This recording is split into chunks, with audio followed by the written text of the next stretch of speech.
Hello, I'm Jennifer Carberry. I'm a faculty member in the cell biology department at Duke, and I'm going to give you several lectures about the nervous system.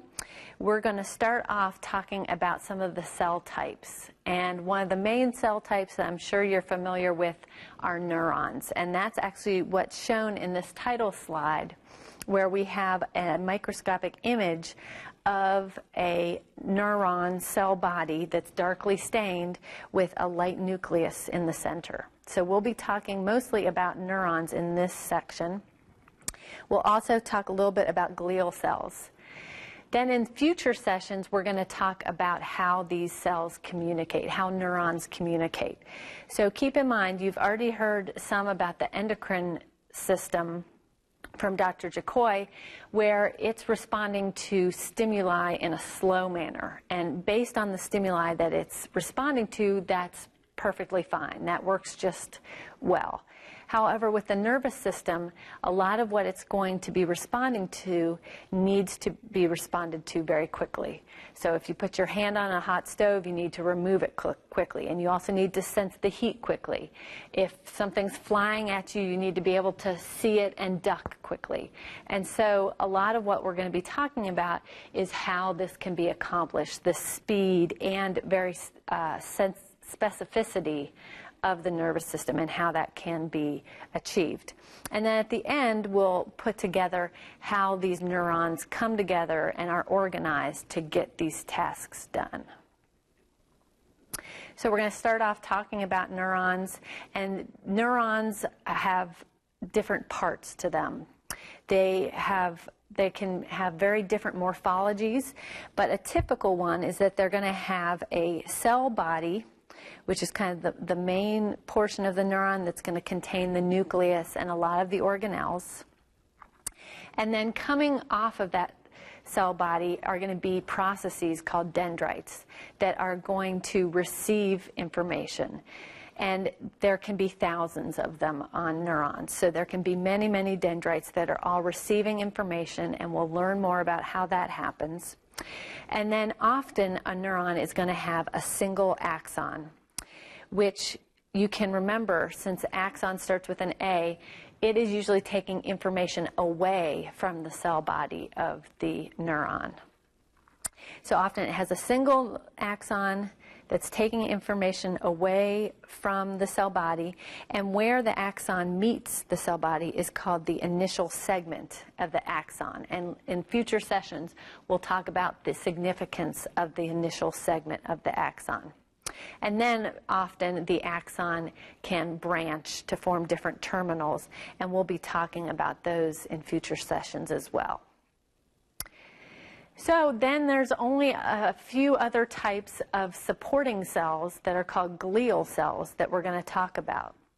So one type of glial cells are Schwann cells, which are found in the peripheral nervous system. So this is going to be in the parts of the nervous system like nerves and ganglia that are outside of the central nervous system, which consists of the brain and the spinal cord.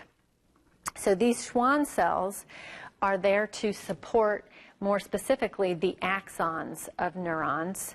And what they do is they form this extension of specialized membrane, and they wrap and wrap and wrap around a specific segment of an axon. So each one of these blue structures is a separate Schwann cell that's wrapping around that portion of the axon. And they leave little spaces between themselves, and we'll talk about the significance of that in future sessions.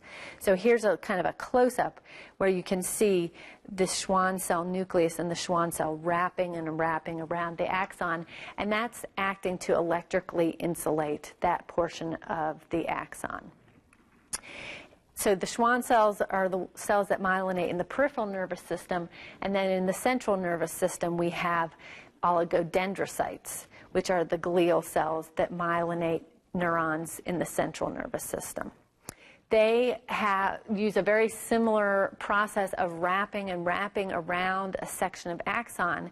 However, these cells are a little different because oligodendrocytes send out several processes, each one myelinating a different segment of an axon or axons, okay?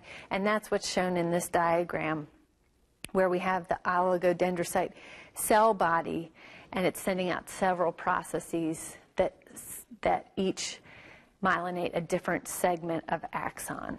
But the idea is the same, to electrically insulate that portion of axon, and we'll talk about in future sessions why that's going to be important. So most of the information on this slide we've already talked about, how in the peripheral nervous system we have Schwann cells that myelinate. In the central nervous system, that's oligodendrocytes. And then there's just a couple other cell types I want to mention. One are microglial cells, which are immune cells of the central nervous system. And then another really important cell type that we're not going to talk much about, but it's becoming increasingly clear that they're very important in supporting neurons, and these are astrocytes. They support neurons metabolically. They maintain the extracellular environment of the neurons, and they're important in processes such as synapse formation, which is when two neurons come together. So even though we're not going to really say any more about them, keep in mind that astrocytes are crucial parts of the central nervous system in order to support neurons. So this is the end of our first video where we talked about neurons and glial cells. Neurons are going to be the cells that are going to transmit information, and we're going to talk about how that's going to happen in the next few sessions. And then glial cells are going to be what provide support to neurons in multiple different ways.